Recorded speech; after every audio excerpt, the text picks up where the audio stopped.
So my point for the new people, make sure you understand when you see or hear a word, you don't know what it means. Make sure you know what that word means.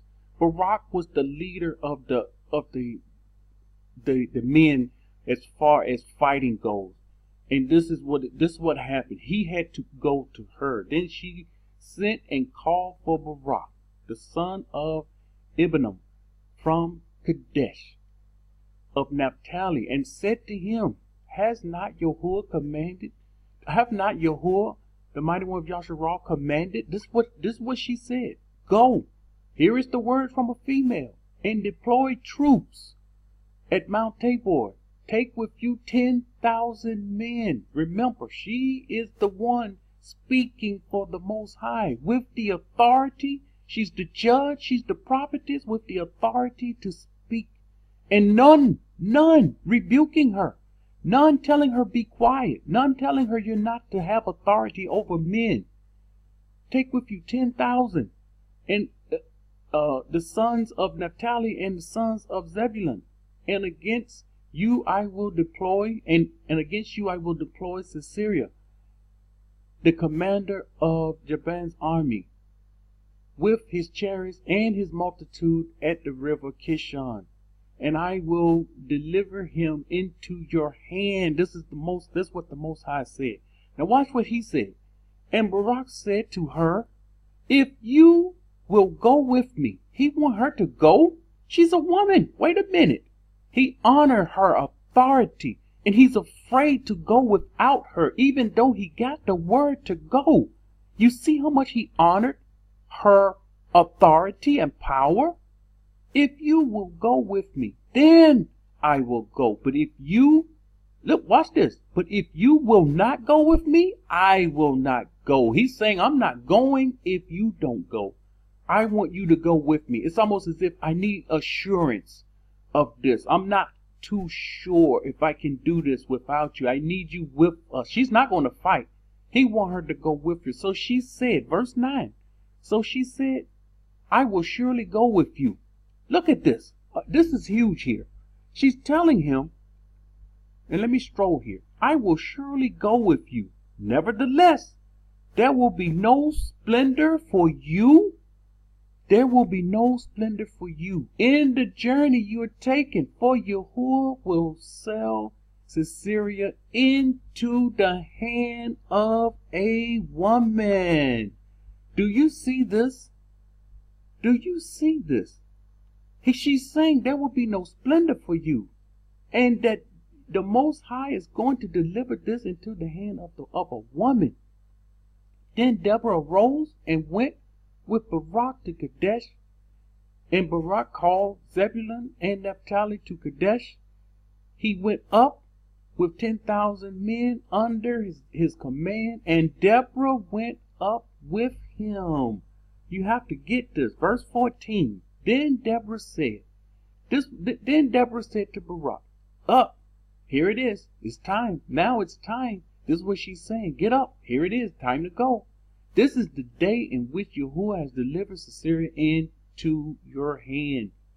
Has not Yahuah gone out before you? She knew when the time was, and this is another reason he wanted her to go.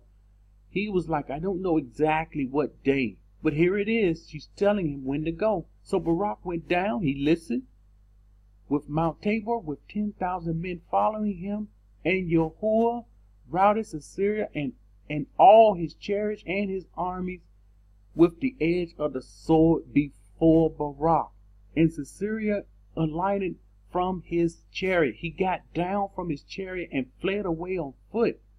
But Barak pursued the chariots and the army as far as Harosheth. So he chased them and Hagoyim and all their army, and they fell by the edge of the sword, and not one man was left. So the word that came from the Most High through the prophetess, through the judge Deborah, and it went to Barak. And here it is, from the authority of the Most High through a woman. We seen them defeating their enemy. Now, this is what throws people off. This letter, these letters, Understand, know and understand. New people know and understand. No, not many going to tell you the truth. Not many going to tell you what they need to hear. But make sure you understand. Paul's writings are letters, not to you, not to me, not even to Yahuah. His letters are to other people, and they wasn't meant for us. And his method, what he was doing, was against the Most High's will.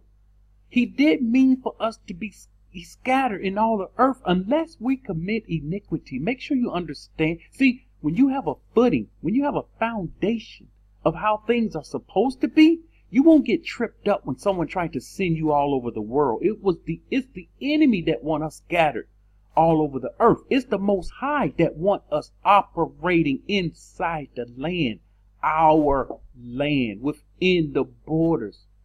And the people come to us. We're not to run all over the earth to them. So who started this crap? Here we go. And this is what tripped people up. 1 Corinthians 14, 34 and 35.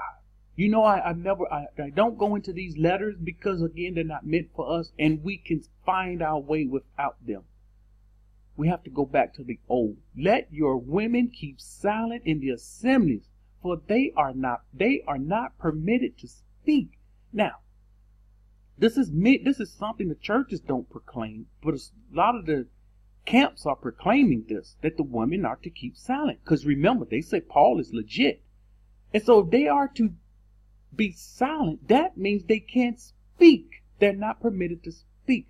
But when you look at these camps, and when they have their gatherings, the women, I see them speaking. They're speaking, they're singing, they're giving testimonies. They're not even honoring what Paul said. So if they have to be silent, they can't speak at all. Silence is silence. But they are to be submissive. As the law also says. Where is it in the law? Someone drop me a comment and show me where the women are to keep silent and not permitted to speak. And don't tell me what he was saying. He's not saying it's in the law that they're to keep silent. They're to be submissive. Okay, we already knew that. But where in the law it says women are to keep silent in the assembly?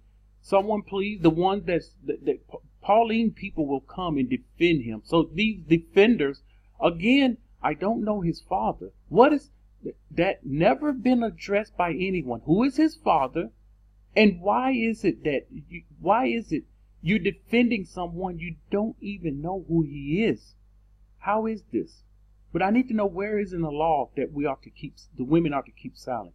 And if they want to learn something, let them ask their own husbands at home. It is shameful for a woman to speak in the assembly. He says it's a shame. It's shameful. Where does the Most High say that? I need to know this.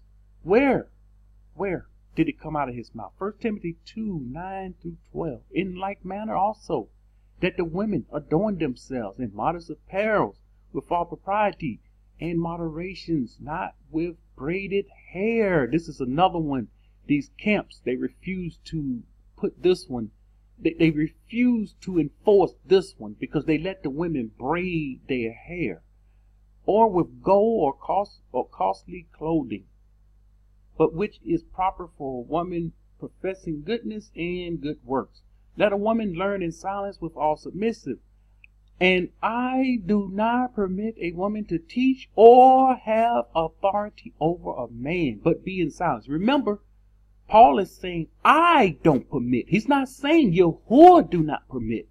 That's the difference between knowing righteousness from unrighteousness. That's the difference between knowing every word that comes from the mouth of the Father and every word that comes from the mouth of a man. Now, I want you to understand this word here, braided hair. This is what you'll see in the KJV, and this is what many of the people say, broided hair. It says broided in the KJV, but I want you to see what it says in the Greek. I don't go into Greek much. Greek, the G4117, pligma. What is pligma? Watch this. What is woven, plaited, or twisted together? These women are going Right now, the women are going natural and they have this style. My wife is doing it. My daughter's doing it. They twist their hair together and they let it sit. And when they undo it, it looks beautiful. But this is a twist. And if any of you women that walk, you women that defends Paul, you women that's going along with this teaching concerning Paul, you cannot twist your hair. Most people say you can't plait it. That's true. But you also can't twist or woven in together. He wanted to stay out. He wants you to look plain. A web, plait, braid of a net. See, a net weaved together. Even locks. Locks, according to Paul, is not good for a woman. You shouldn't have your hair twisted, locked, any kind of way. Now, let me see you follow this. Let me see you follow this. Let me see the teachers teach this. And you will not see it because they teach what they want to teach. 1 Corinthians 7:6-9. But I say this as a concession. He said, I'm just saying it. I'm speaking it. The Most High didn't give it. I'm giving it. Not as a commandment. You see, this is not a commandment, but he wants you to do it. For I wish that all men were even as I myself. He wants everybody to be like him. But each one has his own gift from the Most High. One in this manner, another in that. But I say to, this is what I want you to see. But I say to the unmarried, you ladies, you men, you widows that's unmarried, listen up. This is what they don't teach you. This is what these wicked camps will never teach you. This is what the churches will never teach you. But this is what Paul is saying. Remember, he's not giving a commandment, but I say to the unmarried and to the widows, anybody that's not married, it is good for them if they remain even as I am. Remain unmarried. Paul didn't marry. And there's a story behind that I may bring out and I may not bring it out. I don't know. There's a story why he wasn't married. It's not that he didn't want to be, because he wanted to be. So he's telling the women and the men not to marry. But if they cannot exercise self-control, meaning you have to have relations with a man, he's telling you not to multiply. Make sure you understand what's going on here. He's telling you not to multiply. Why are the teachers teaching this? They love Paul.